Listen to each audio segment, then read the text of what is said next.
Bismillahirrahmanirrahim. Assalamualaikum warahmatullahi wabarakatuh.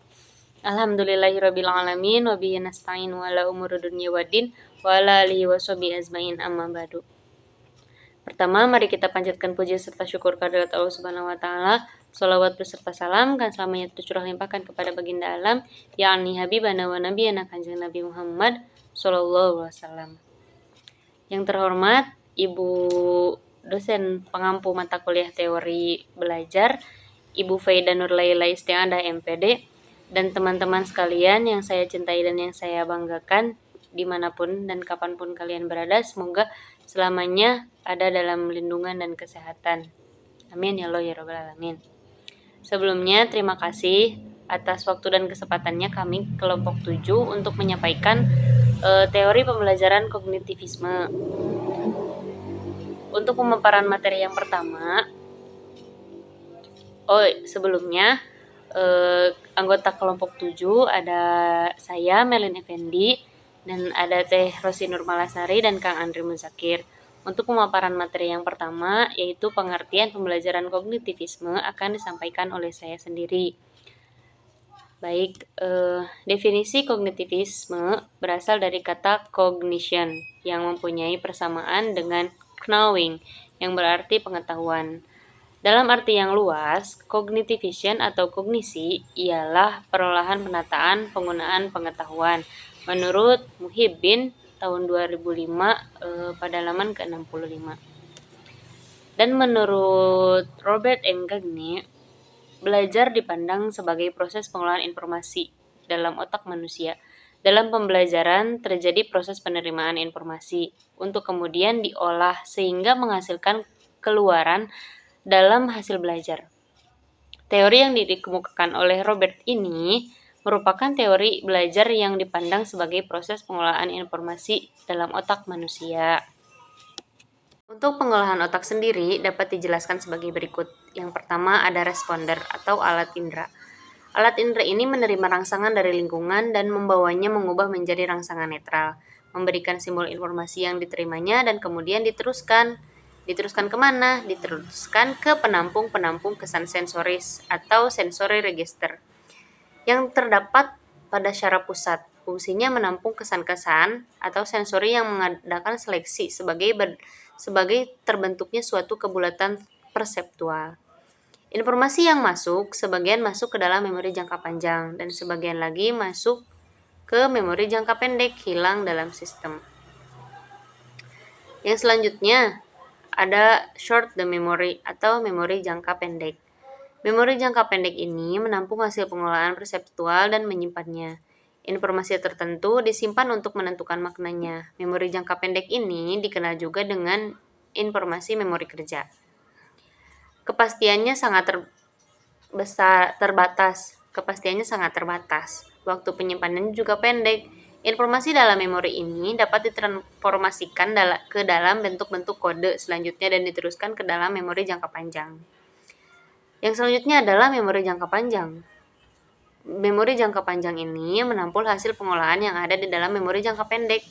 Informasi yang disimpan dalam jangka panjang bertahan lama dan siap untuk dipakai kapan saja. Dan yang terakhir ada response generation atau pencipta respon. Pencipta respon ini menampung informasi yang tersimpan dalam memori jangka panjang dan mengubahnya menjadi reaksi jawaban.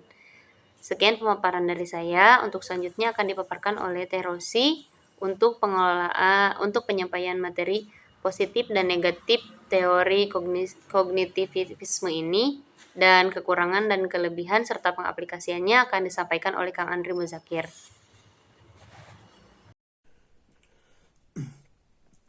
Dan yang seterusnya yaitu positif dan negatif teori kognitivisme menurut Robert.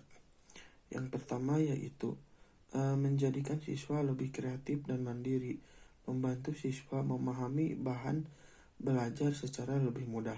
Dan yang kedua yaitu sebagian besar dalam kurikulum pendidikan negara Indonesia lebih menekankan pada teori kognitif yang mengutamakan pada pengembangan pengetahuan yang dimiliki pada setiap individu. Pada metode pembelajaran kognitif, pendidikan hanya perlu memberikan dasar-dasar dari materi yang diajarkan untuk pengembangan dan kelanjutan diserahkan pada peserta didik. Dan peserta didik hanya perlu memantau dan menjelaskan dari alur pengembangan materi yang telah diberikan. Dan yang ketiga yang keempat yaitu dengan menerapkan teori kognitif ini, maka pendidik dapat memaksimalkan ingatan yang dimiliki oleh peserta didik untuk mengingat semua materi-materi yang diberikan, karena pada pembelajaran kognitif salah satunya menekankan pada daya ingat peserta didik untuk selalu mengingat akan materi-materi yang telah diberikan. Dan yang kelima yaitu menurut para ahli, kognitif itu sama artinya dengan kreasi atau pembuatan satu hal baru atau membuat suatu nurhadi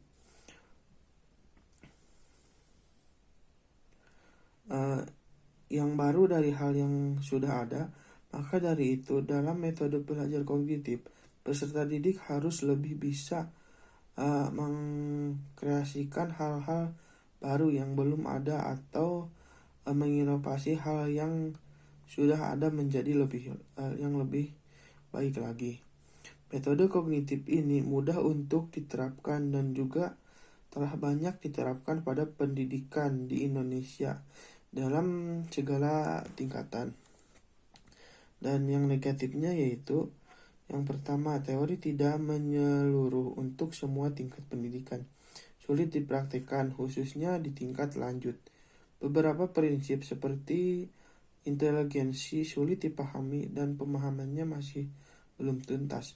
Dan yang kedua yaitu pada dasarnya teori kognitif ini lebih menekankan pada kemampuan ingatan peserta didik dan kemampuan ingatan masing-masing peserta didik. Sehingga kelemahan yang terjadi di sini adalah selalu menganggap semua peserta didik itu mempunyai kemampuan daya ingat yang sama dan tidak berbeda-beda dan tidak dibeda-bedakan. Yang ketiga yaitu ada kalanya juga dalam metode ini tidak memperhatikan cara peserta didik dalam mengeksplorasi atau mengembangkan pengetahuan dan cara-cara peserta didiknya dalam mencarinya, karena pada dasarnya masing-masing peserta didik memiliki cara yang berbeda-beda. Yang keempat yaitu apabila dalam pengajaran hanya menggunakan metode kognitif, maka dipastikan peserta didik tidak akan mengerti sepenuhnya materi yang diberikan. Dan yang kelima yaitu jika dalam sekolah kejuruan hanya menggunakan metode kognitif tanpa adanya metode pembelajaran lain, maka peserta didik akan kesulitan dalam praktek kegiatan atau materi. Dan yang keenam yaitu dalam menerapkan metode pembelajaran kognitif perlu diperhatikan kemampuan peserta didik untuk mengembangkan suatu materi yang telah diterimanya. Mungkin itu, dan seterusnya dilanjutkan oleh Teh Rosi. Kelebihan dan kelemahan teori kognitivisme. Kelebihannya yaitu menjadikan siswa lebih kreatif dan mandiri, membuat siswa memahami bahan pelajar secara lebih mudah. Untuk kekurangannya yaitu teori tidak menyeluruh untuk semua tingkat pendidikan, sulit dipraktikkan khususnya di tingkat lanjut. Beberapa prinsip seperti inteligensi sulit dipahami dan pemahamannya masih belum tuntas. Dan untuk pengaplikasiannya, teori kognitif dalam kegiatan pembelajaran yaitu hakikat dalam menurut teori kognitif dijelaskan sebagai suatu aktivitas belajar yang berkaitan dengan penataan informasi, reorganisasi, perceptual dan proses internal. Kebebasan dan keterlibatan siswa secara aktif dalam proses belajar amat diperhitungkan agar belajar lebih bermakna bagi siswa. Demikian pemaparan materi dari kelompok 7. Apabila ada yang mau ditanyakan, silakan dipaparkan di kolom komentar. Terima kasih atas perhatiannya. Mohon maaf atas segala kesalahan dan kekurangannya. Semoga dapat dipetik manfaatnya. Ungdur man kila wala tangdur man kola. Allahumma fiq ila atwa mitorik. Wassalamualaikum warahmatullahi wabarakatuh.